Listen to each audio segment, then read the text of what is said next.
Chesty Puller, the most iconic Marine of all time. Hey, do we have any Marines here? Yeah. I figured we might have a few Marines here. Chesty Puller is the most iconic Marine of all time. No one even questions this. Received 5 Navy Crosses, Distinguished Service Cross, just incredible leader, respected without question, held in the highest regard inside the Marine Corps. As a matter of fact, the Marine Corps has a mascot. It's a dog, it's a bulldog. Yeah, the dog's name is Chesty. It's been called Chesty since they had the mascot. I think they're on Chesty number 17 right now. When you're in Marine Corps boot camp at night, you sing, "Good night, Chesty." So Chesty Puller is the most iconic Marine of all time. And I did a podcast about Chesty Puller and talked about him and his leadership and his heroism. And it was an honor to be able to do that. That was podcast number 121. Podcast number 122 was about his son. Chesty Puller had a son, Louis Puller Jr. And Louis Puller Jr., the son of Chesty Puller, was, well, he was kind of cut from a different cloth, right? He wasn't quite the same as his old man. And this happens, I don't know how the genetic mixing happens when that formula gets made. Sometimes you end up like your dad, sometimes you end up like your mom, sometimes you end up a little bit of both. Well, Chesty wasn't quite the image of his dad. He was a kind of a slight guy. His eyesight wasn't very good. In fact, his eyesight was bad, so he wore thick glasses. And he was a little bit more of a cerebral guy. And he grew up and he loved his dad and his dad loved him. But he kind of took a different path in the beginning and went to college and studied English and had the goal of becoming an English teacher.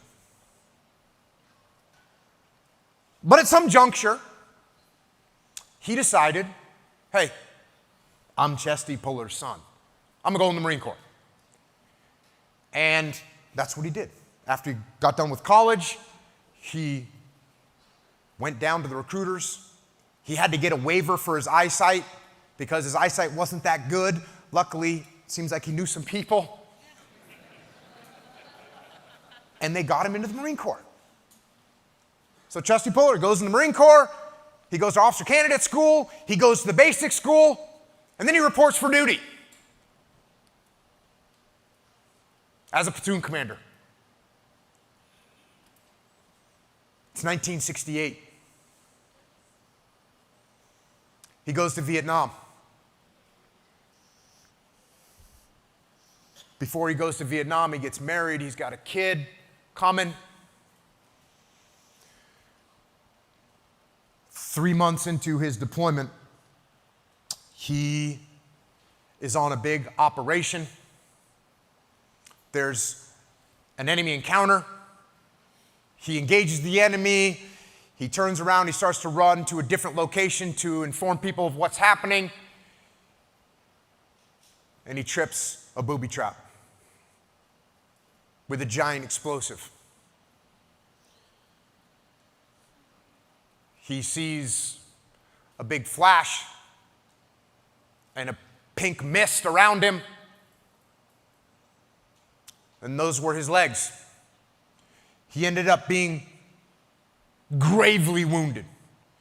He lost one leg at the hip, the other leg just below the hip.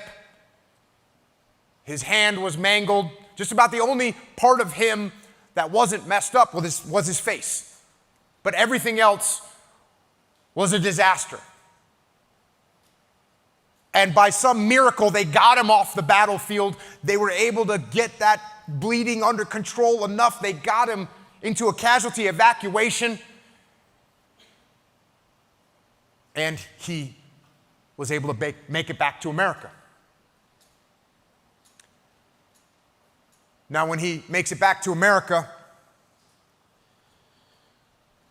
This was not what he anticipated. This was not what his father anticipated. He later wrote a book, and in the book, he describes waking up from a coma for the first time, and next to him, next to his bed, is his father, Chesty Puller, the most badass Marine of all time. And his dad can't say anything to him because he's sobbing.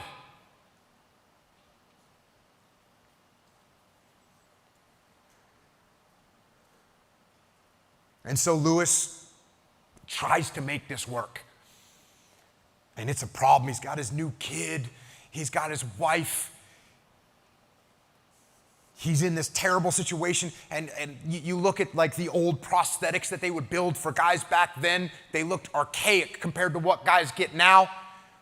And because of his wounds and because they were so severe, they didn't really even have, they could do barely anything for him. He was confined to a wheelchair almost immediately.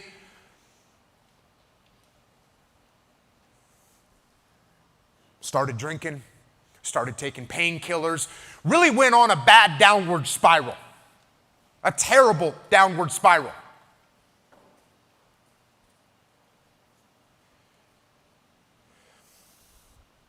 Addicted to alcohol, he eventually is able to pull out of that. He eventually is able to pull out of that.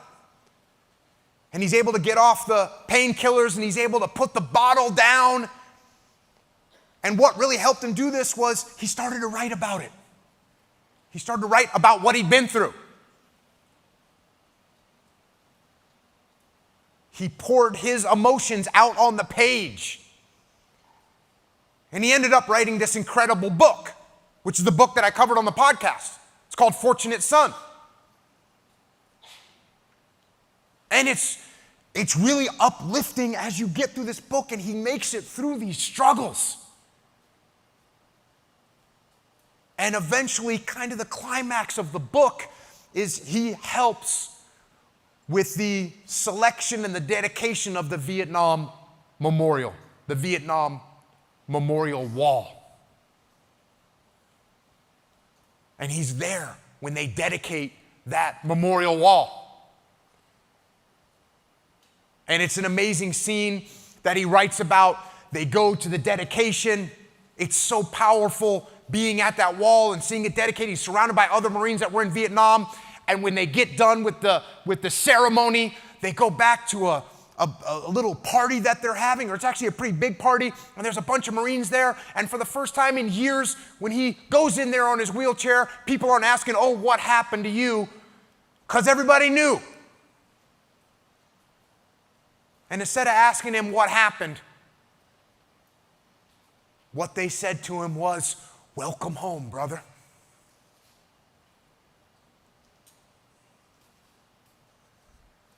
And that book came out, and the book won a Pulitzer Prize. And it was a bestseller. And it's, like I said, such an uplifting story in that book. But the story doesn't end with that book. Because after that book was published,